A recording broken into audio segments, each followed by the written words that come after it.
page. For retirees, please sign before you leave if you have not already done so. Want your signature. Another traditional thing at retirement luncheons is to give a gift. Usually do that at the end and then Rich would respond. This is not traditional. I'm going to tell you about it now, Rich, okay? Alex and I had a little discussion, and we decided that the thing that you really would like to have is an inflatable canoe. I'm not sure exactly what you would do with an inflatable canoe, but I hope you do, or where you would put it. But I'm going to hold on to the money to buy the canoe. In fact, I may have to be sure that you do in fact buy a canoe, because that's what it's for. Okay? So you don't have to come up and get it. I'll hold it for you. Couple of things. Again, I'm happy to see some people here. Molly Sverdrup is with us. I think that's neat.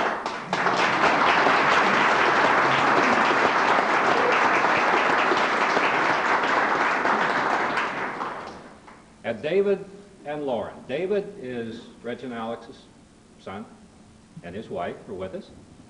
And obviously Alex. You probably already know that. Good to have you. And you would probably agree, I'm totally inadequate at describing a person's contribution to a company. Rich has been here for 27 years. I've known him for half that time. And there's one thought that comes to mind, and when I look at the retirees here, the same thought comes to mind for them. And that thing is that the contribution has been from the heart. And I hope that when I retire, someone would say that about me. I think it's damn important, frankly. Second thing is about Rich Usher. I happen to think he's a fine human being. And the older I get, the longer I'm in this business, the more important that is to me, to associate with good human beings. I'm becoming more and more intolerant, I suspect you are too, of those people who are not good human beings. And I think Bob West would agree with me that you can be just that, at the top of the organization or at the bottom. And my association, Rich, I've enjoyed it. I know people here have. I guess the way my favorite actor, Clint Eastwood, would say, it makes my day. It really does. Good retirement, Rich, and you're going to enjoy it. Thank you.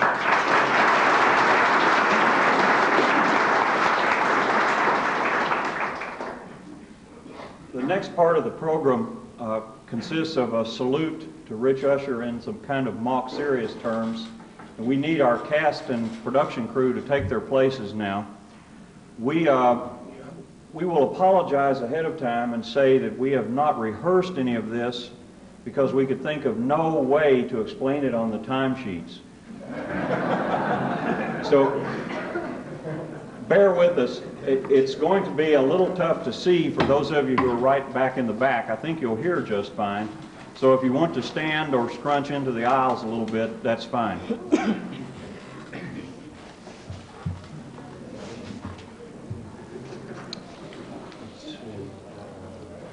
What did you guys want? Cups or food?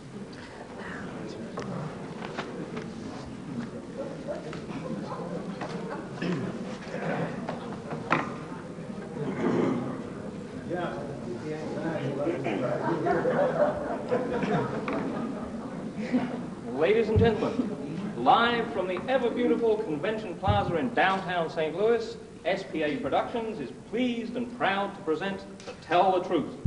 And now let's have a big, warm round of applause for our host, Gary Moore.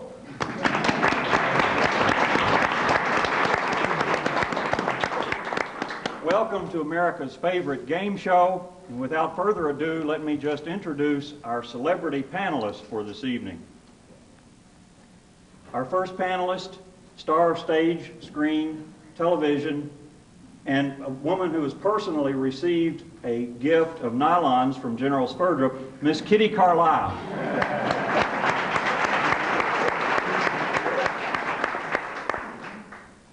second celebrity panelist is widely known to all of you because of his recent stint as a centerfold model for Playgirl magazine, Orson Bean. And third, a celebrity whom we've all known for years and whom none of us can remember why she's a celebrity, Peggy Cass. And finally, former host of The Price is Right and inventor of the crew cut, Bill Cullen. It is proper now for me to introduce our guest contestants. They do that on television too. I would like at this time our first team of guest consultants to come in, please. Be very careful, guests.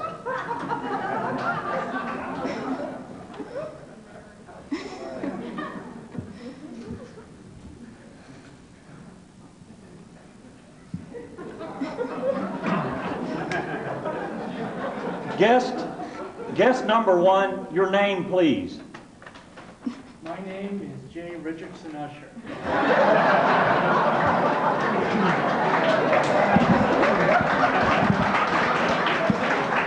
My name is J. Richardson Usher.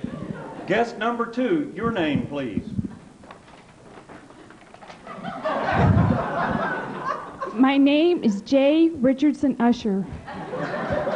And guest number three, your name, please. My name is J. Richardson Usher. Won't you be seated?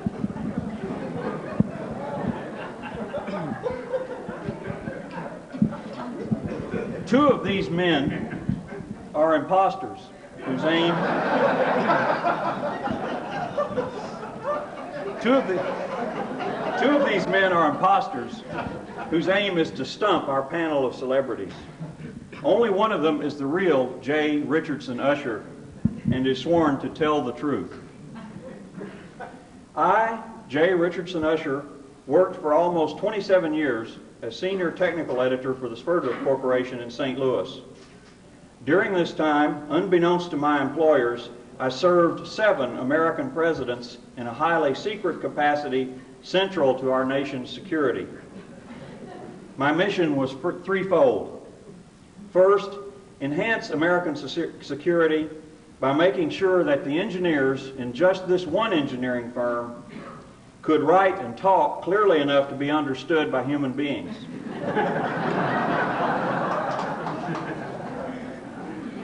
Two, develop professional uniforms for the disciplines of engineering and architecture. Accordingly, I developed those uniforms over the course of 10 years. For engineers, short-sleeve shirts, plastic shirt pocket pin holders, white shoes and belts, and double-knit leisure suits. For architects, pink ties, delicate off-mauve blouses, pleated trousers, wavy hair, and sneers.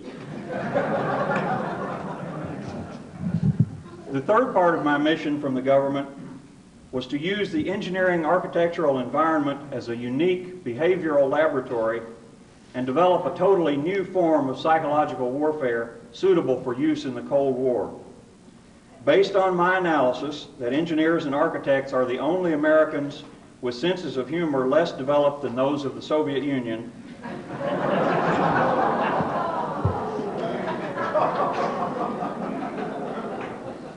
I developed the first modern weapons system to be based on the wordplay or pun. My now famous supersonic punning infiltration system, SPIT, can momentarily stun and incapacitate engineers, even civil engineers. Secretary of Defense Caspar Weinberger saluted my SPIT weaponry, saying, "Even for the Russians, it's fitting punishment."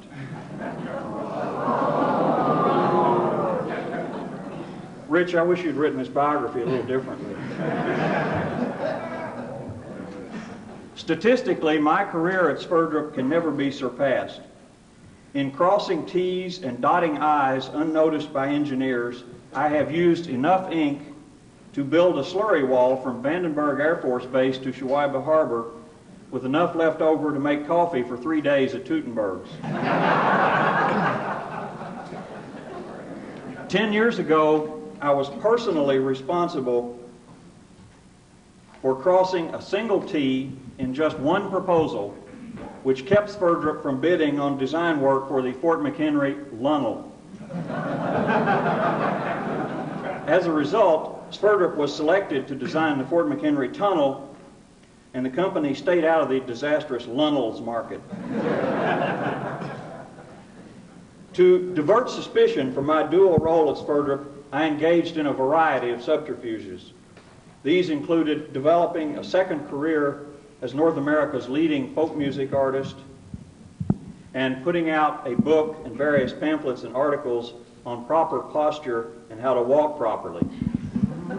I have quietly promoted these items to my fellow employees. Signed, J. Richardson Usher.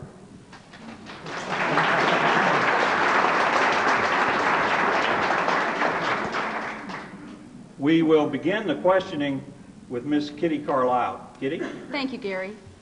You're Number welcome, one. Kitty. Number one, you worked for many years as a technical editor. What were some of the most challenging edit jobs in your career? Well, actually, Kitty, it would be extremely difficult for me to name just one. There was the one day when I had to translate 3 proposals from French, edit the company writing guide, and then fly to Washington, D.C. to confer with President Eisenhower on a matter of state. And come to think of it, that was all before my morning juice.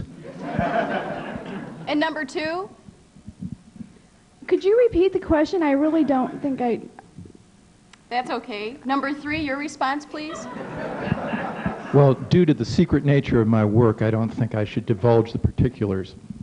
Well, fine. Next question, number one. I understand that you wrote songs that promoted the field of engineering. Can you name your biggest hit? I'm glad you brought that up. My greatest engineering hit was Will the Concrete Be Unbroken? I hate it when people start stealing my songs. Kitty, I have to tell you, my real big hits, and I'm sure you've all heard them on the top 40 radio stations, are Old Man Riveter, you remember that one, and Nobody Knows the Rubble I've Seen. Thank you, number two. Next question. Number one, most people you worked with called you Rich, even though your name is J. Richardson Usher. What does the J in your name stand for? Actually, Kitty, it doesn't really stand for anything.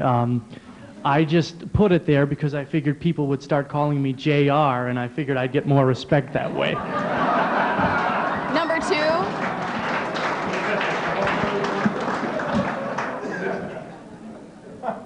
And number two? To be honest, Kitty, I did used to know the answer to that question, but it has been so long since anybody has ever called me by my first name, I don't remember anymore. How about you, number three? What does the J stand for? Well, actually, it stands for Jackson, but I don't think that that really went with the nature of my music, so I dropped that. Thank you. Let's cease questioning for Kitty and go on to Orson Bean. Orson? Thank you very much, Gary. You're welcome, Orson. Okay, number one. I understand that you worked for a while in the company library. Out of all the periodicals you received, what was your particular favorite? Well, lately I've been fascinated by a new trade journal named Wastewater and You. Really great stuff. Number two. Is that me on TV right now? Hi, Mom. Yes, number two, your favorite magazine in the library. Well, this is kind of personal, but I do enjoy looking at the centerfolds in Engineering News Record. Number three. Well, I don't want to talk about my favorite magazine in front of all these nice people, but I'd be glad to discuss Yes, it with thank you you, afterwards. number three. Next question. You edited the life story of the general who founded your company in a book called Legacy. The general was of Norwegian descent, I believe. Number one, how do you pronounce his name, which is also the name of your company? I must confess I never really learned how to pronounce it. However, I do have kind of an interesting piece of trivia. I researched it, and that name translates in ancient Norwegian into the Vikings are coming, hide the sheep. Strange but true. Thank you, number one. Number two. Why? Sverdrup. Sverdrup. Nice try, number two. Number three. I know. It's S&P. Thank you. Next question. You've worked with Sverdrup for almost 30 years, and you know how all the offices run intimately in the corporation.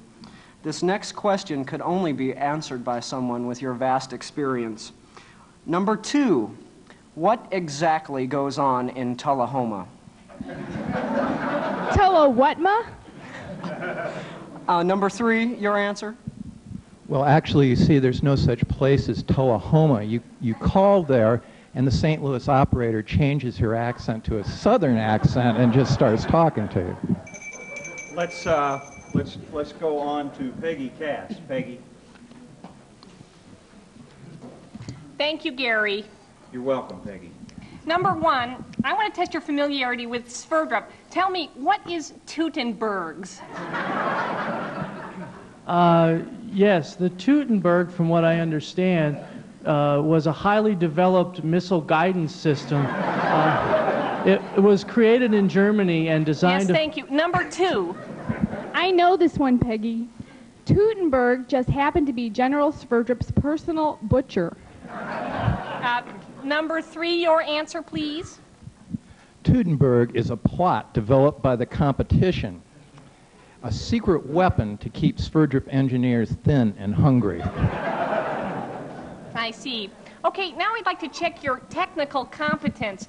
What would you do if someone from a place called ACEC called MSSD to see if AEDC needed a BD number, a 254, or a 401k?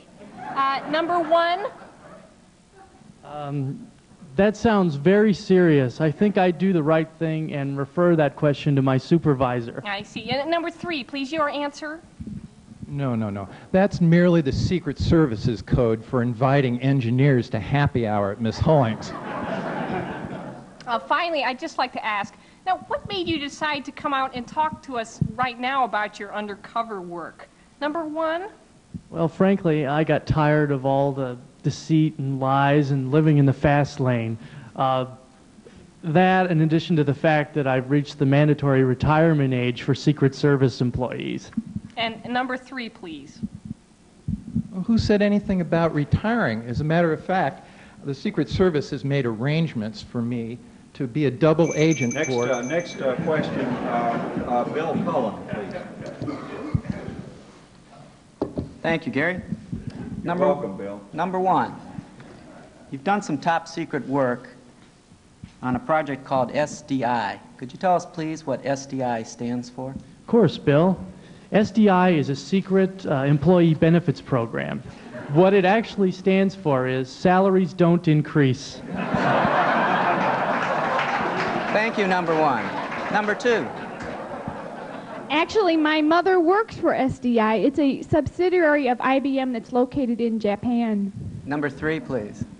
SDI is a very serious disease. It has a particularly devastating effect on engineers right about at the time of proposal writing.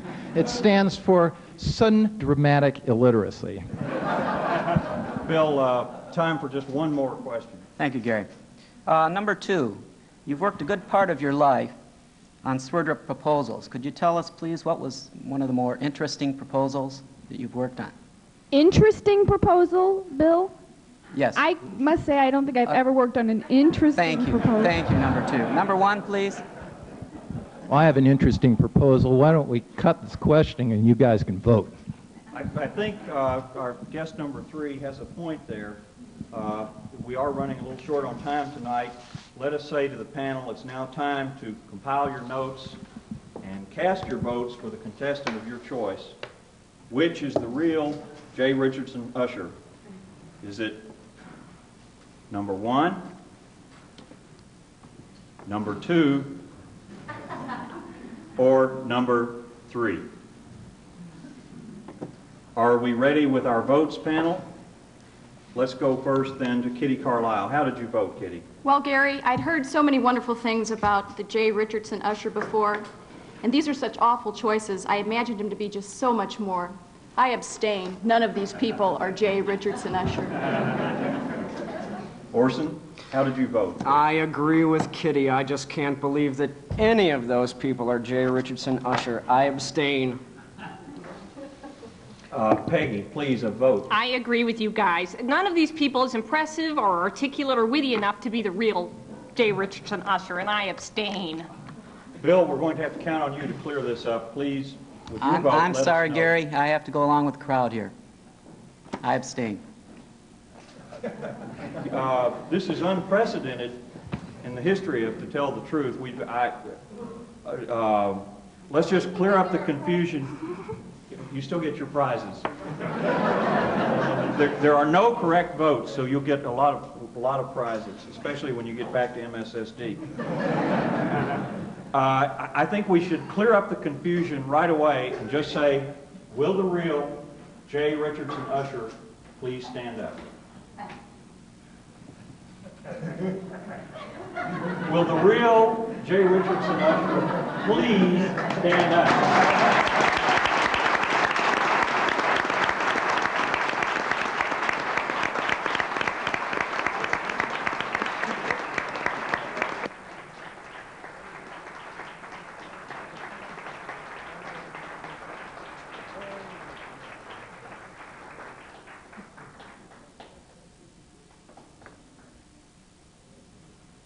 I'm going to just thank our crew and cast and let them go back to Actors Equity.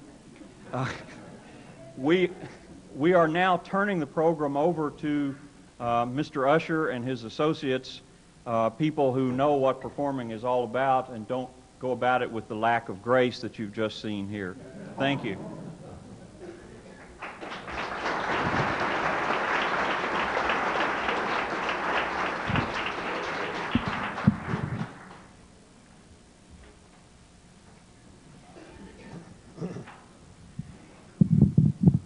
I'm very impressed with the turnout and the review of my life.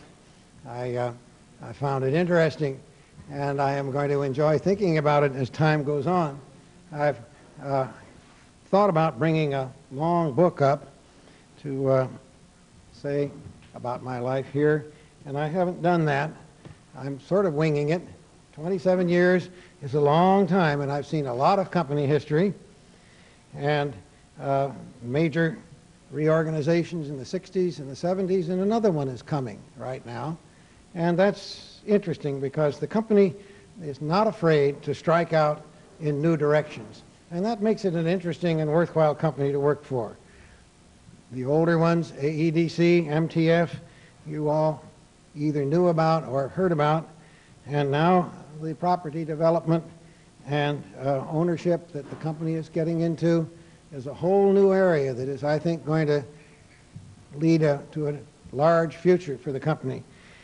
It's a good company to work for, and couldn't read my writing. It's only clear writing on other people that I have to deal with. And it develops a lot of loyalty with the people that work for it. You make a lot of friends in 27 years. And it's kind of difficult to leave them. And I was quite interested in sort of looking at myself today as this has happened. And I've remarked to several people that it's strange to come to a retirement party that's not for somebody else. And you do have a kind of a funny feeling about it. But you do come at this point in life to a kind of a golden time in life where there are some years left when you have the vitality to do things, and the children are gone, and as the old saying goes, you know you're retired when the children are gone and the dog has died. And so the dog has yet to die, but you know that you're retired, and it's a time to look at things differently. And I did that last week when I was off on vacation, and I find that you do look at things differently and you apply the things that you've learned in different ways, and it changes the quality of your life. And I'm looking forward to that. And that's about what I have to say, except I'm going to miss a lot of you people. And it's been a great group of people. I've learned a lot from you, and that I wouldn't have learned had I not been here. And so I want to thank each and every one of you for coming, and the cast and people in MSSD for the obvious care and love that they've put into this program, which I think is pretty darn neat. I would like to finish my part of the program here with a little piece of very clear writing that was done some 90 years ago. Someone in England, perhaps in Ireland, did this. And it's called Sick Leave, or Why Paddy's Not at Work Today. And those of you who are supervisors, you might want to notice about this, because it's an interesting little thing. There's one little tiny bit of logic that isn't correct in there, but who cares? The writing is very clear. Me friends, I write this note to ye to tell ye of me plight, for at the time of writing I am not a pretty sight. Me body is all black and blue, me face a deathly grey, and I write this note to say why Paddy's not at work today. While working on the 14th floor, some bricks I had to clear, and to throw them down from such a height 'twas not a good idea. The foreman wasn't very pleased, he being an awkward sod.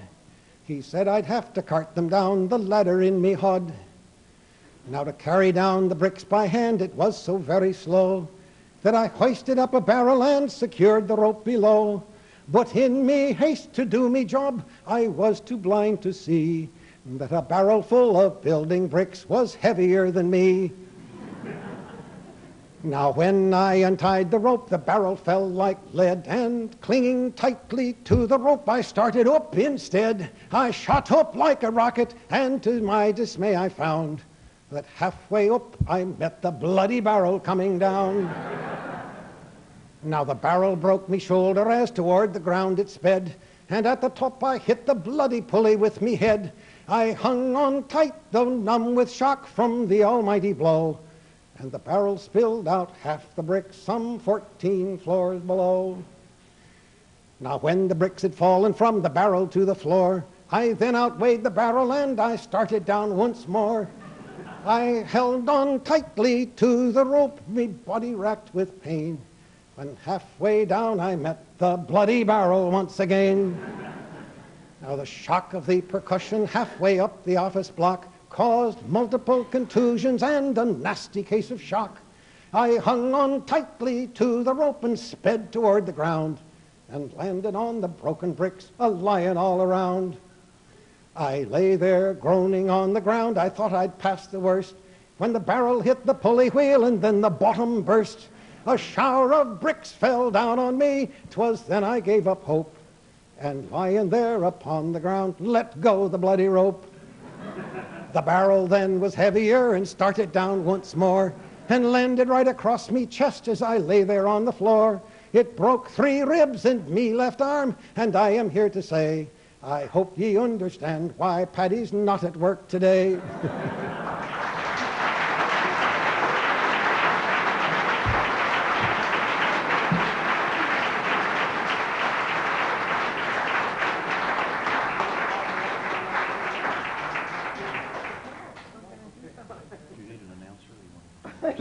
You're doing such a lovely job. If you want to announce, you go right ahead, Jay. Without Rich's permission, and in fact without even his knowledge, Alex decided that the appropriate thing to do today would be to compose a song especially for the occasion. And she did that this morning, and that's what we're going to be treated to next.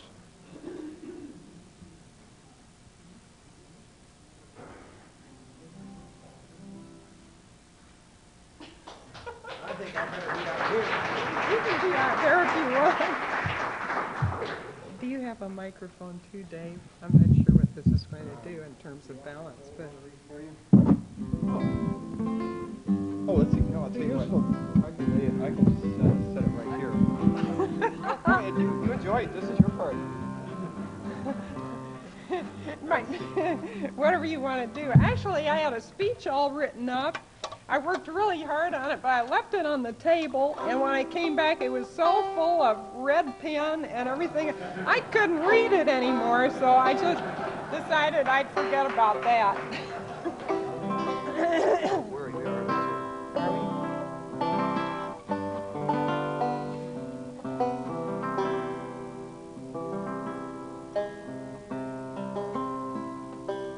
This is an old Chinese song called Tu Ning. I'm sorry our other two children couldn't be here, but they're away at college.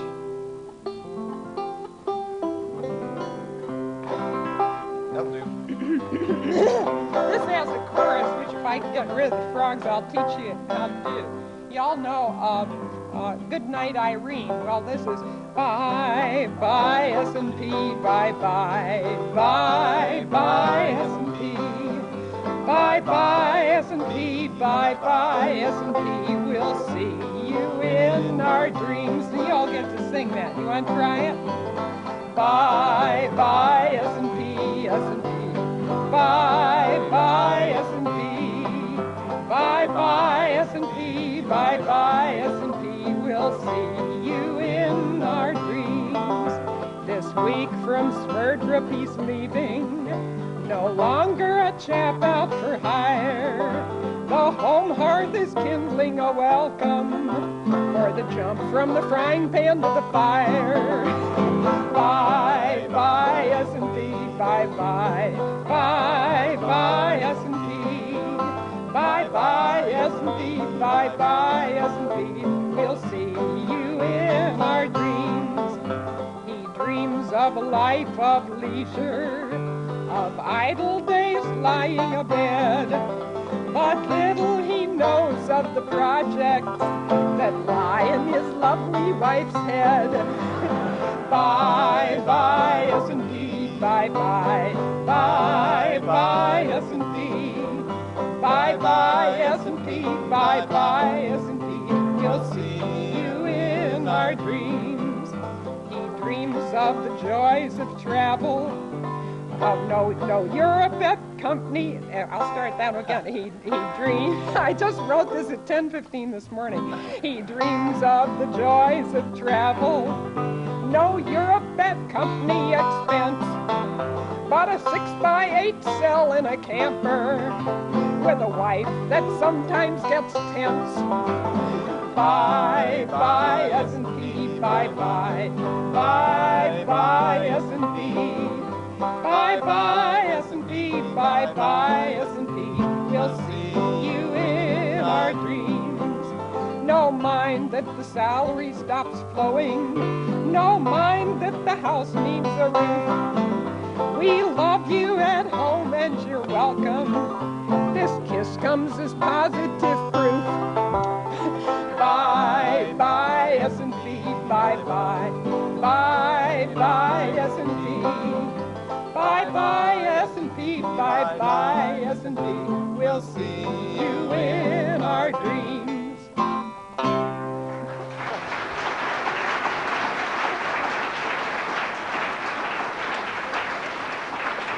We didn't get to rehearse either. That concludes the formal part of the program, but Rich will be disappointed if each of you doesn't stop by and insult him individually. Thanks for coming.